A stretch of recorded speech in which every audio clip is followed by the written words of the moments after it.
Bismillahirrahmanirrahim. Assalamualaikum warahmatullahi wabarakatuh. Alhamdulillah wa syukurillah wa ni'matillah la khawla wa la quwata illa billah. Asyhadu an la ilaha illallah wahdahu la syarika lah wa asyhadu anna Muhammadan abduhu wa rasuluhu la nabiyya ba'da. Allahumma shalli wa sallim wa barik ala Muhammad wa ala alihi wa sahbihi ajma'in.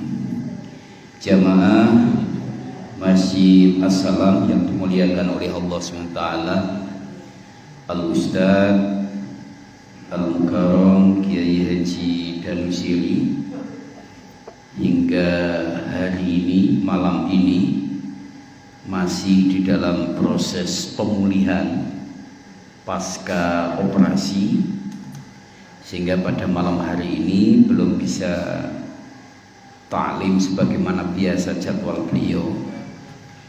Tapi karena ini sudah menjadi komitmen kita, setiap Senin malam tetap kita jalankan, bahwa kita mengkaji terkait dengan kitab Bulughul Maram beserta rangkaian-rangkaiannya. Minggu kemarin Ustaz Eko Mustafa telah membahas mengenai babul aniyah, yakni terkait dengan bab bejana, dan kemarin sudah diuraikan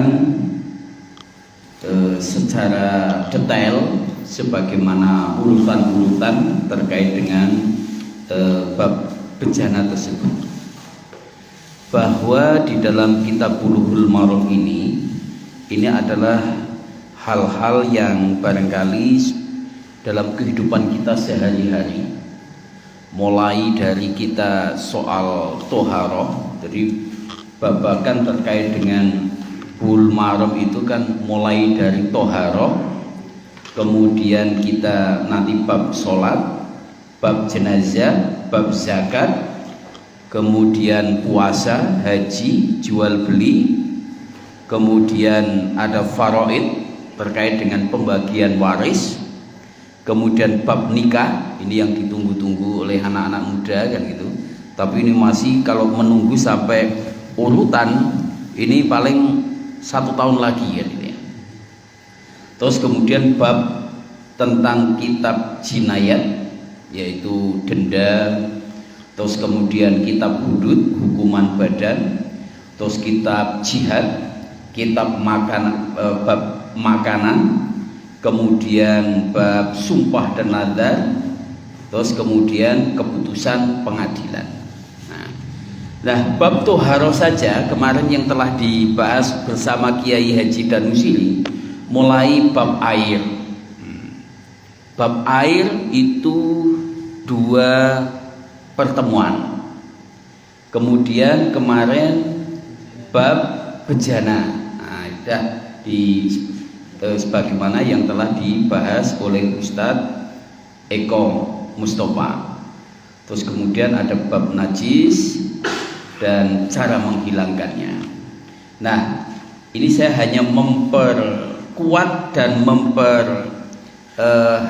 mengulang kembali terkait dengan bab yang kemarin disampaikan oleh Ustadz Eko Mustafa.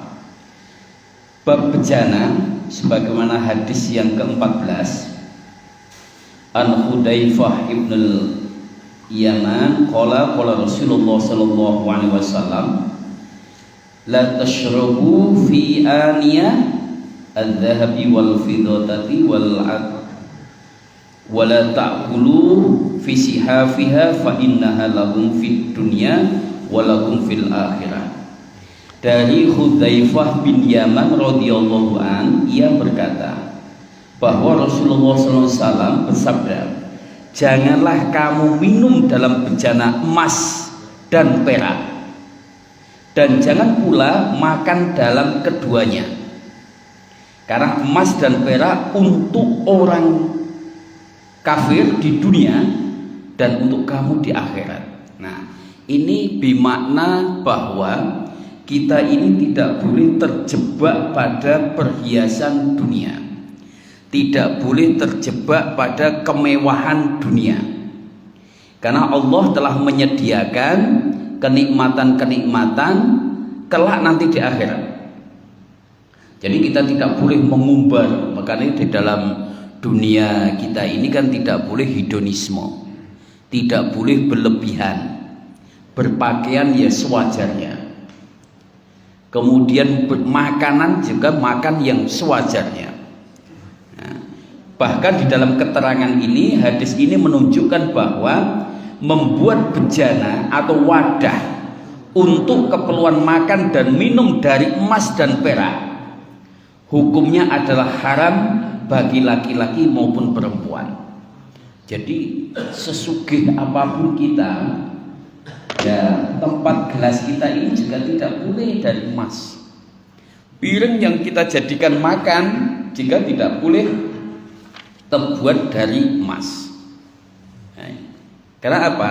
Di balik itu ada kesederhanaan, tidak boleh berlebihan. Terus kemudian hadis lanjutan juga, wa an Ummi Salamah qalat qala Rasulullah sallallahu alaihi wasallam alladzi yashrafu fi ina'il fidhati innama yujarjiru fil batnihi nar jahannam, muttafaq alaih.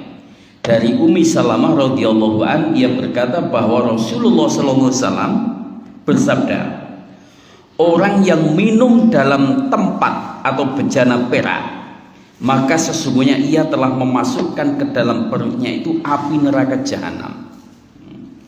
Ini sebagaimana keterangannya, hadis ini menunjukkan bahwa hukum haramnya menggunakan bejana tempat yang terbuat dari emas dan perak untuk laki-laki atau perempuan, dan menunjukkan pula hukuman orang yang melanggarnya. Jadi betapa ketika orang hanya ingin gagah-gagahan karena saking kayanya, pengen menunjuk, apalagi kalau saat ini kan lagi gawe konten ya. Nah, jadi nggak gawe konten ben viral kayak kemarin itu ya.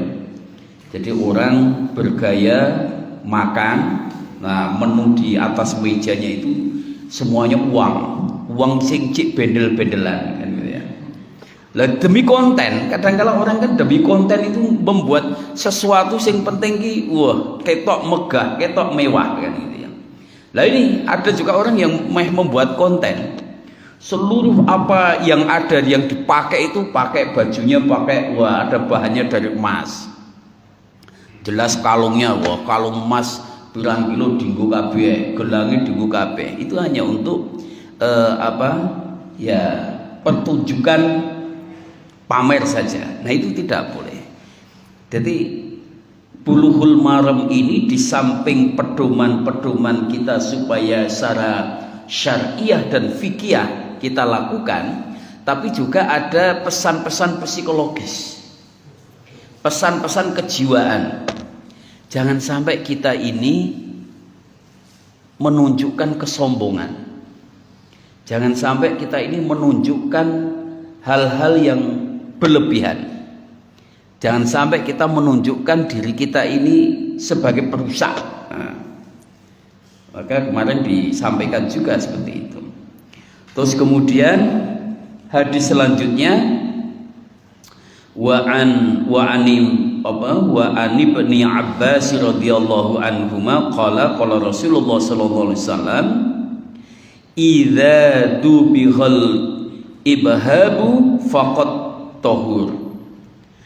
Jadi dari Ibnu Abbas radhiyallahu an berkata bahwa Rasulullah sallallahu alaihi wasallam bersabda, ini terkait dengan kulit yang telah disamak. Apabila kulit telah disamak maka menjadi suci. Jadi ini kan bab terkait dengan bahan-bahan yang kita manfaatkan untuk keperluan dalam fisik kita. Tadi sebagai bahan untuk arena tempat minum, tempat makan.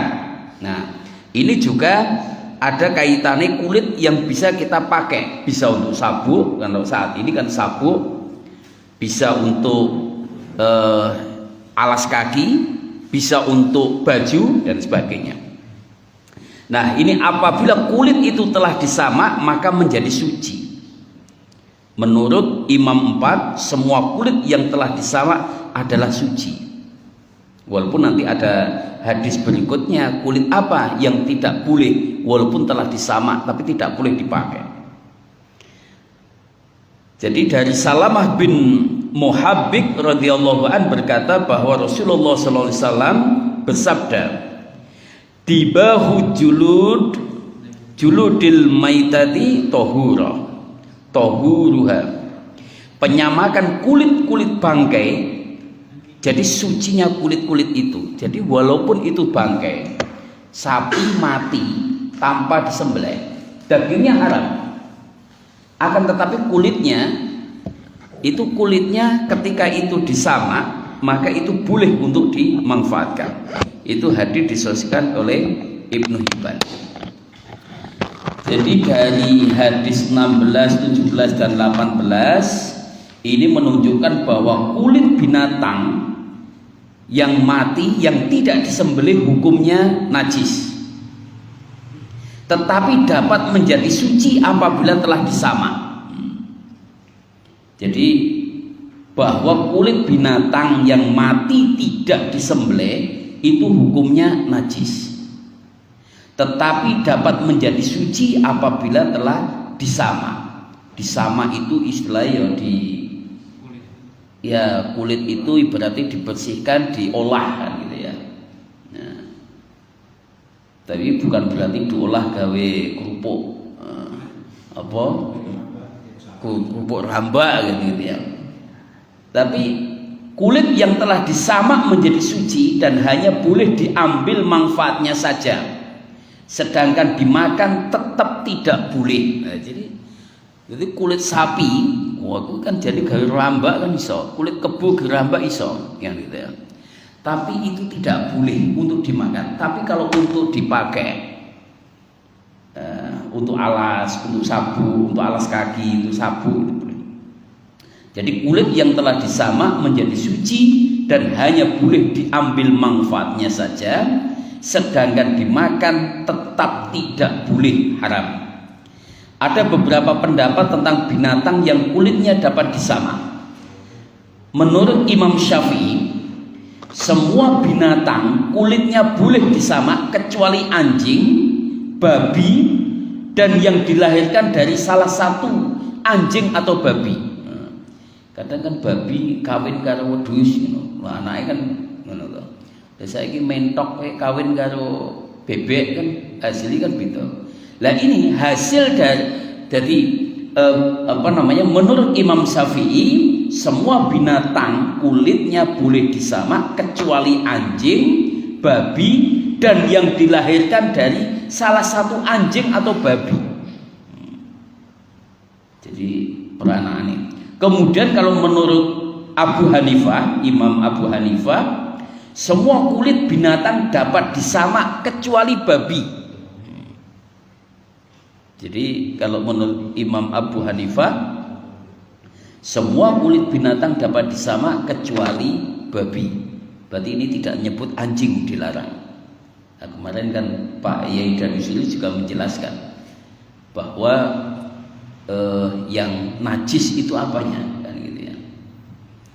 Terus kemudian menurut Imam Maliki, semua kulit binatang dapat disamak bagian luar, sedangkan bagian dalam tidak dapat. Jadi menurut Imam Maliki itu semua kulit binatang dapat disamak bagian luar, sedangkan bagian dalam tidak dapat. Jadi pada hadis ke-8 itu Rasulullah SAW melarang menyia-nyiakan barang selama masih dapat diambil manfaatnya. Terus kemudian untuk selanjutnya di hadis 19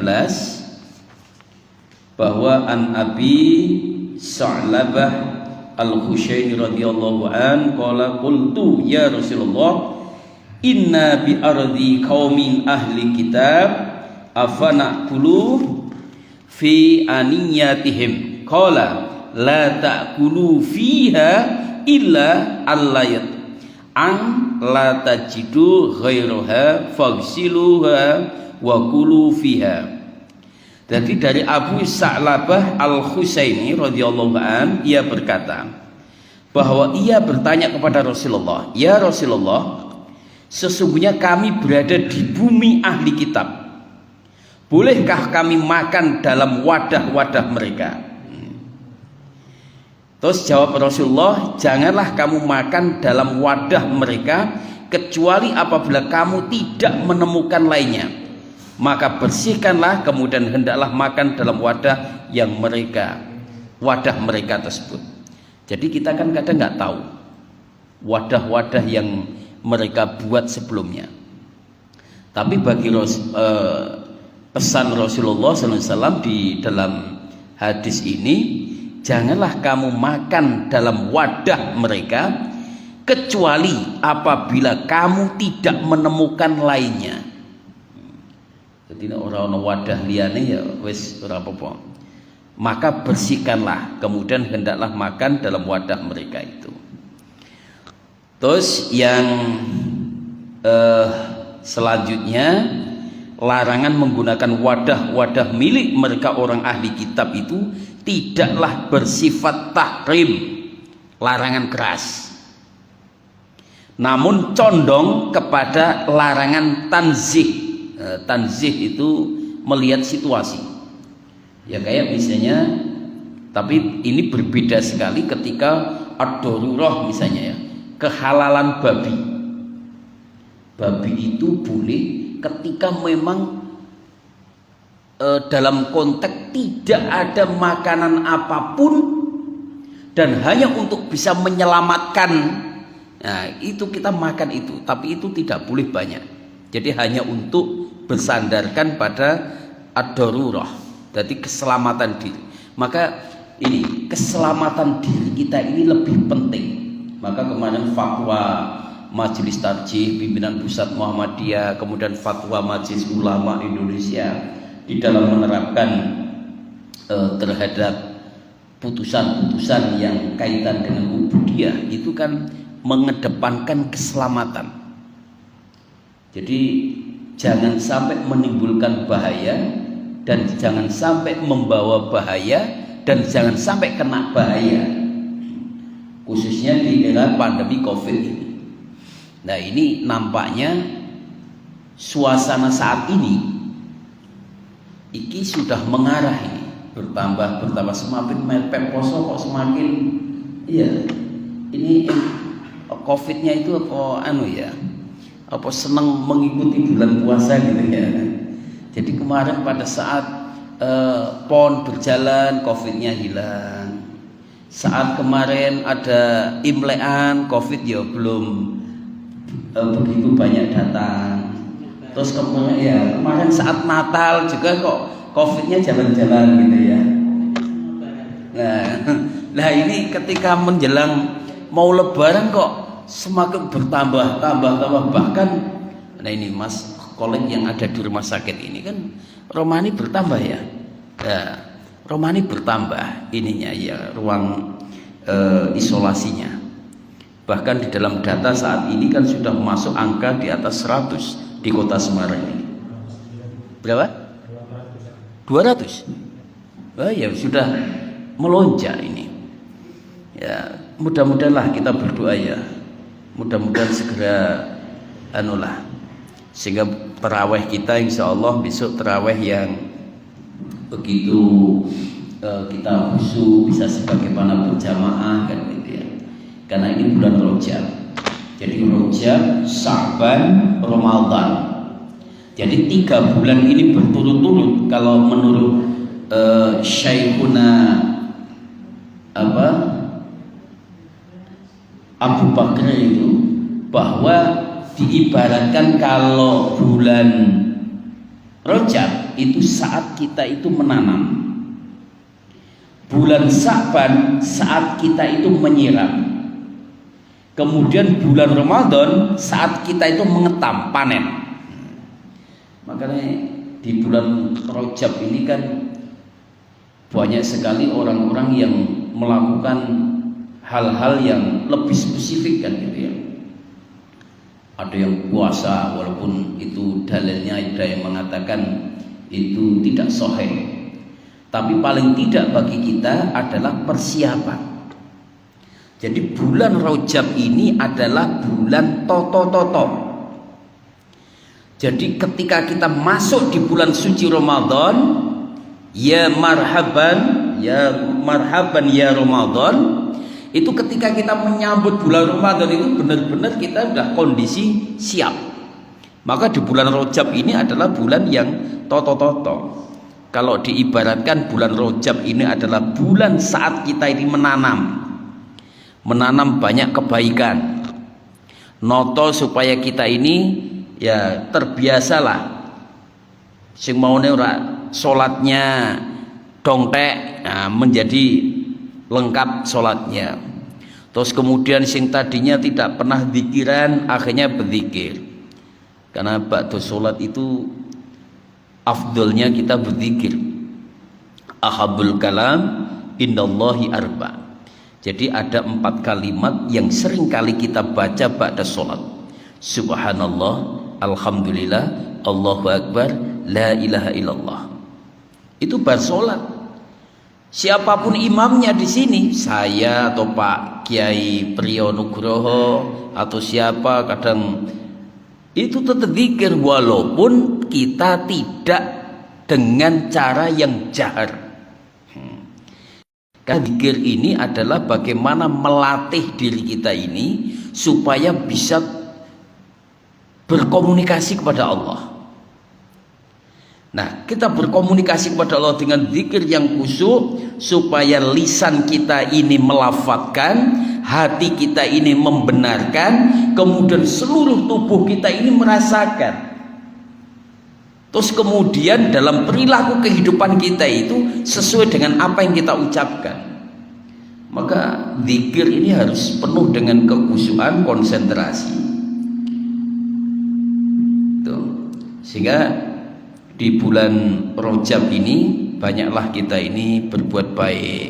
Walaupun bulan-bulan lain kita juga berbuat baik, tapi paling tidak di bulan Rajab ini ketika kita ada salah kepada siapa, ono jutaan mbek tonggone, jutaan mbek bujune, apa anak kadang ngenengke wong tuane, kan ada tuh. Karena doa Nabi Daud alaihissalam ini kan salah satunya ada 4 yang diminta Nabi Daud, ada yang permohonan perlindungan 4 juga. Yang 4 itu apa? Yang 4 yang diminta oleh Nabi Daud itu adalah, jadikanlah lisanku ini lisan yang selalu berzikir. Ya Allah, Allahumma ini, ya Allah, jadikanlah lisanku ini lisan yang selalu berzikir. Yang kedua, ya Allah, jadikanlah hati ini hati yang selalu bersyukur. Jadi kesyukuran itu adalah dalam bentuk menunjukkan dalam sebuah keyakinan. Hati ini, jadikanlah hati ini hati yang bersyukur. Kemudian ya Allah, jadikanlah badanku ini adalah badan yang selalu sabar. Kemudian yang keempat permintaannya juga, ya Allah, jadikanlah pasangan hidupku ini pasangan yang dapat membawa kebahagiaan di dunia dan di akhirat.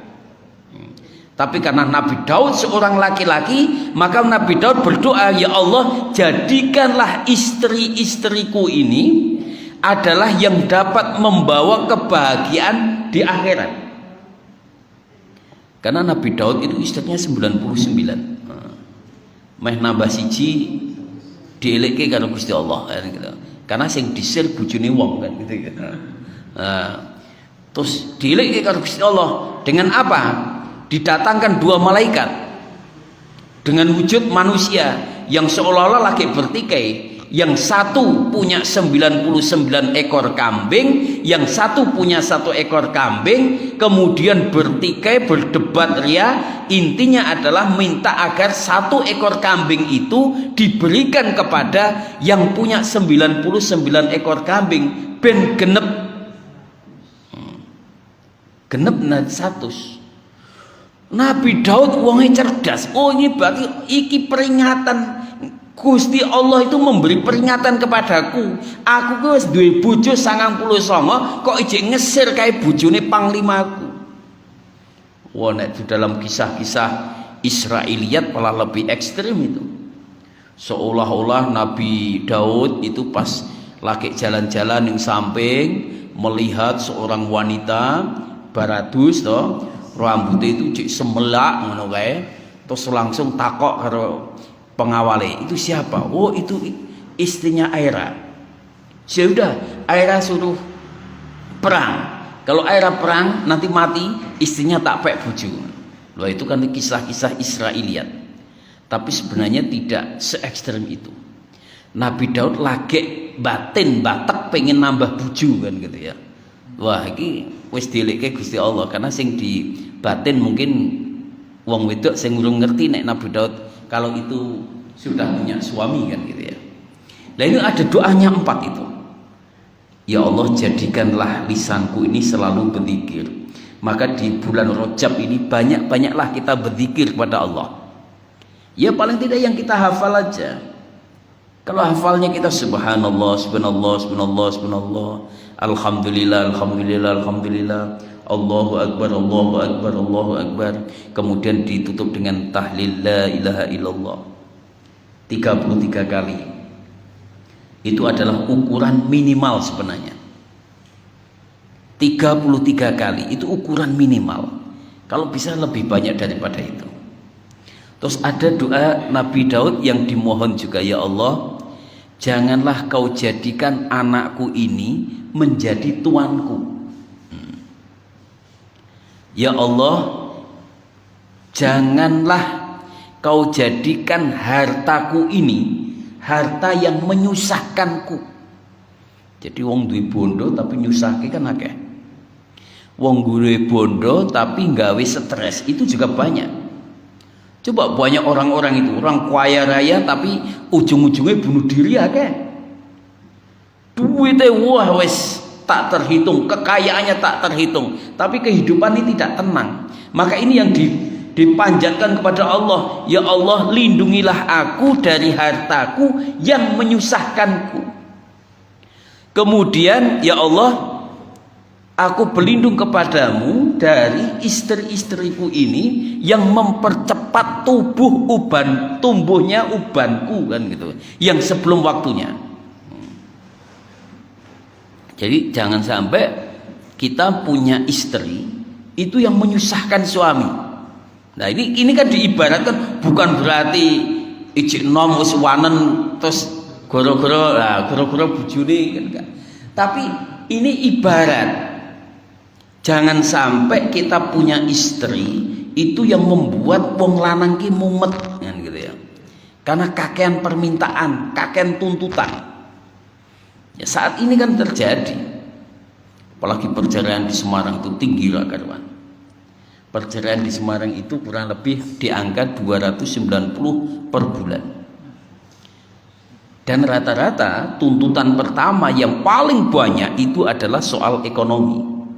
Karena gaya hidup yang terlalu tinggi, konsumtif, jadi keinginan yang lebih menonjol daripada kebutuhan. Nah, sehingga suami tidak bisa memenuhi. Nah, sehingga terjadi sebuah perceraian. Itu banyak terjadi. Saya ketika 3 bulan kemarin ditugasi untuk mentoringnya pas pra penutupan Sunan Kuning itu, saya screening masing-masing orang itu, sebabnya apa masuk di sini, terus kemudian latar belakang keluarganya apa, latar pendidikannya apa. Wah, dapat deretan banyak. Paling banyak itu ya persoalan ekonomi juga.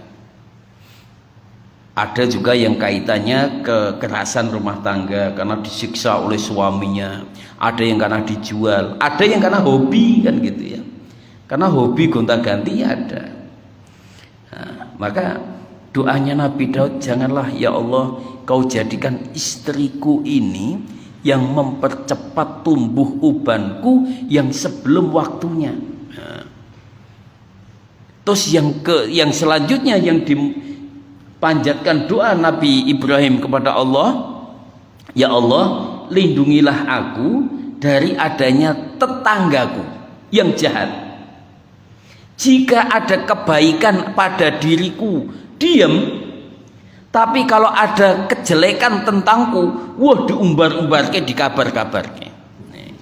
Nah, ini juga dipanjatkan Nabi Daud kepada Allah SWT. Karena Nabi Daud itu adalah seorang rasul, juga seorang presiden, gitu ya. Jadi seorang kepala negara yang juga seorang nabi.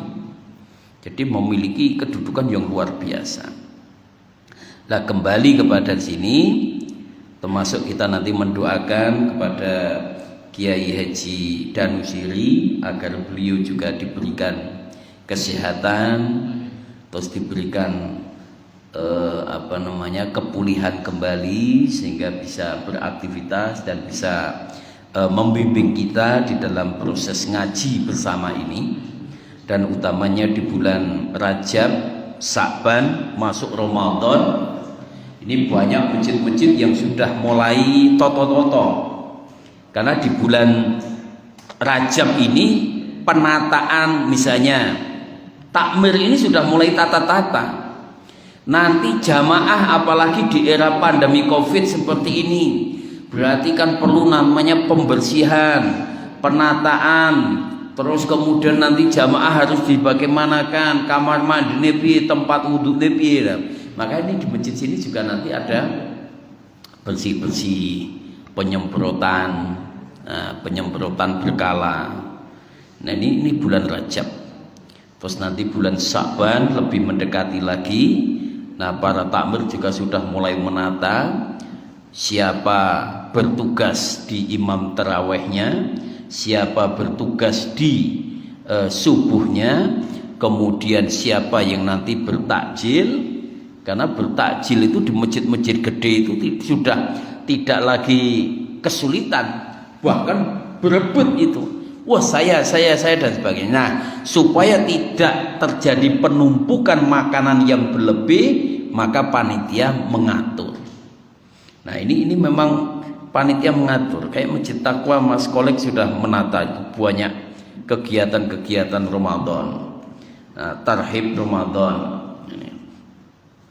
Dan termasuk bagaimana hal-hal yang kira-kira kita ini melayani jamaah, tempat kita ini benar-benar suci, jaminan. Karena gini, betapa takmir ini punya tanggung jawab yang berat dan besar. Walaupun oleh Allah iming-imingnya juga besar. Karena iming-imingnya besar, janji Allah akan mendapatkan imbalan yang sangat besar. Karena termasuk orang yang mendapatkan naungan kelak di hadapan Allah SWT ketika yang lainnya tidak mendapatkan perlindungan, itu termasuk yang kita mendapatkan naungan perlindungan. Itu adalah pemuda, salah satunya pemuda. Nah, ini pemuda yang hatinya terikat kepada gerakan dakwah alias masjid.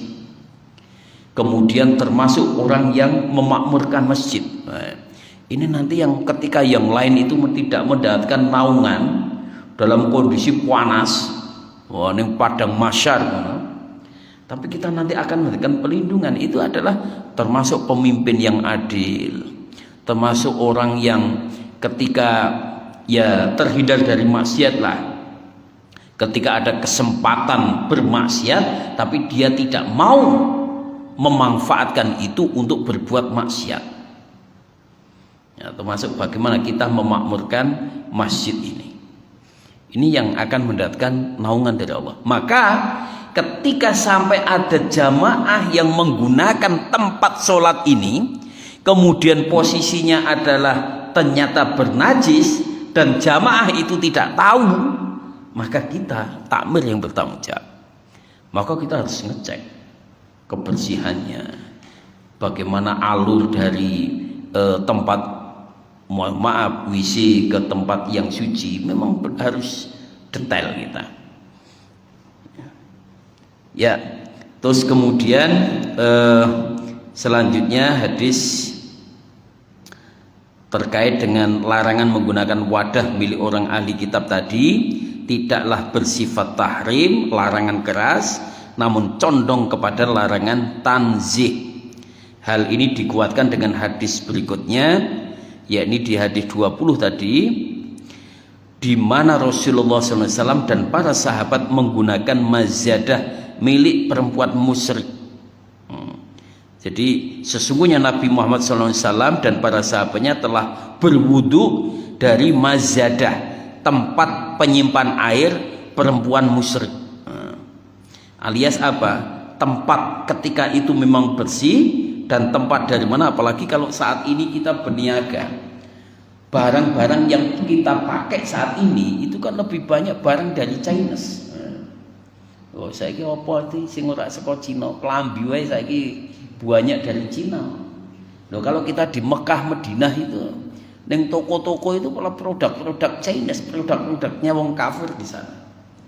Baju koko, koko, baju takwa, ini kan libas takwa itu kan sebenarnya tidak physically baju yang kita pakai ini sebenarnya. Libas takwa itu kan sebenarnya kita ini di dalam segala kehidupan itu harus berlandaskan dengan nilai ketakwaan. Tapi Cino pinter, libas takwa nggawe baju takwa, yaitu baju koko. Nah, artinya di dalam penggunaan itu. Terus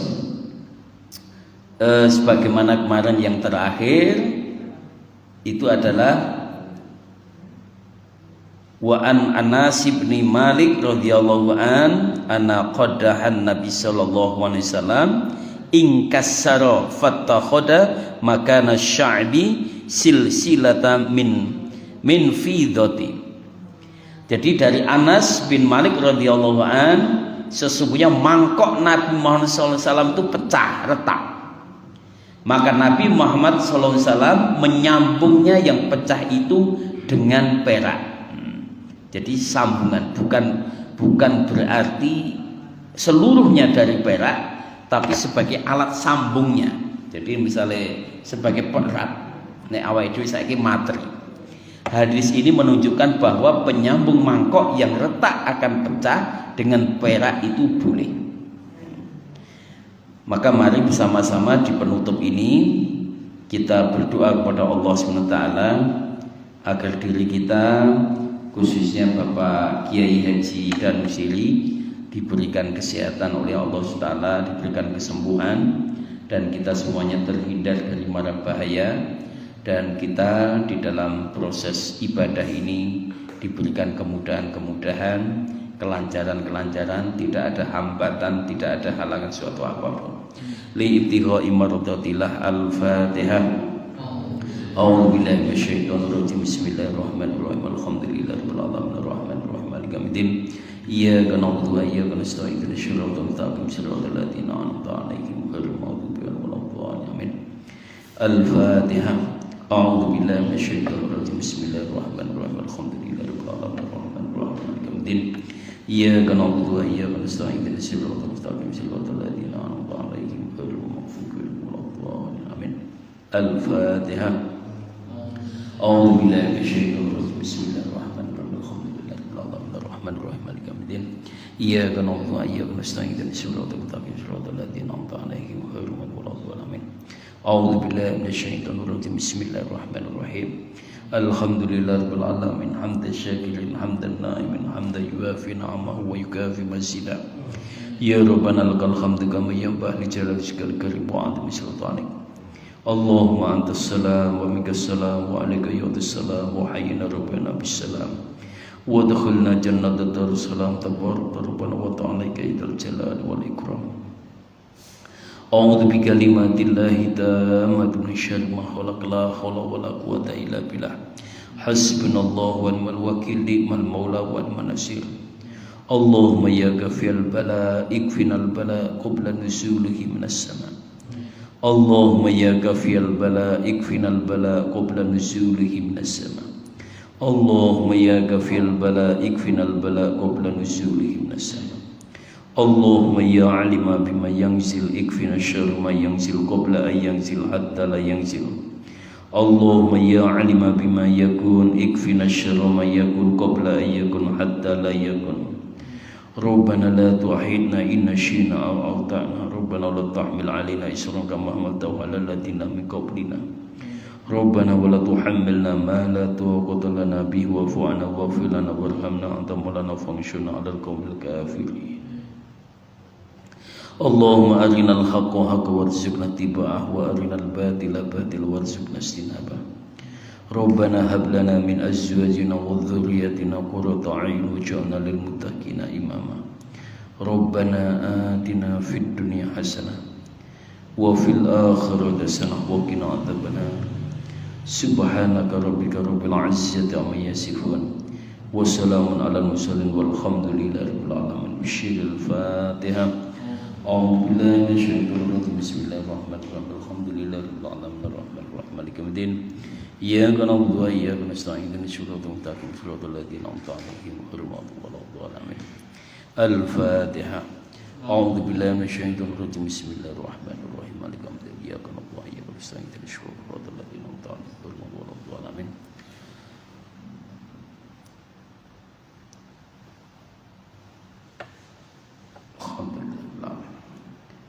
Allahumma ya Allah, sembuhkanlah ya Allah penyakitnya Pak Yai dan Sili.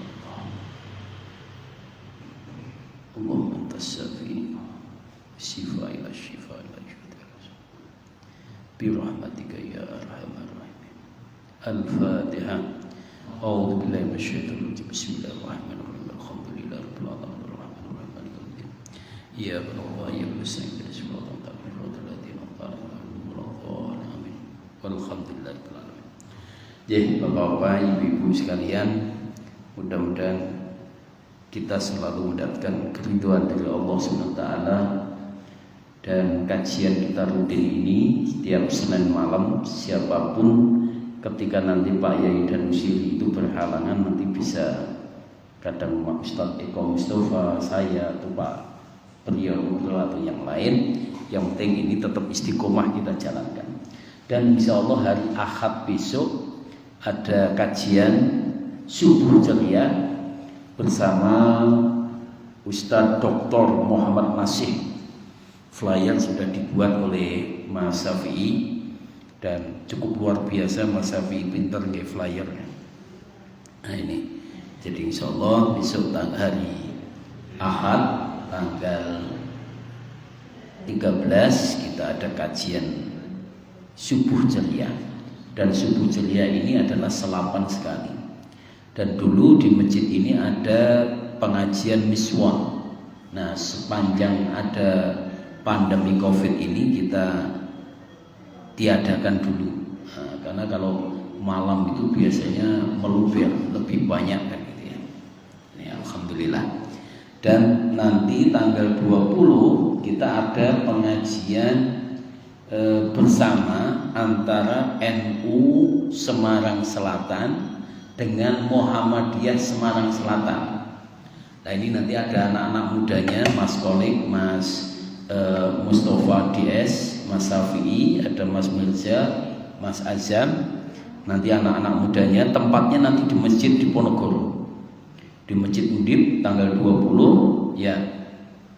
Jadi nanti mubaraknya adalah Kiai Haji Fahru Rozi sama Habib Umar Mutohar. Jadi nanti duet pengajian Kiai NU dan Kiai Muhammadiyah tanggal 20 malam Ba'da Isya di masjid di Ponorogo.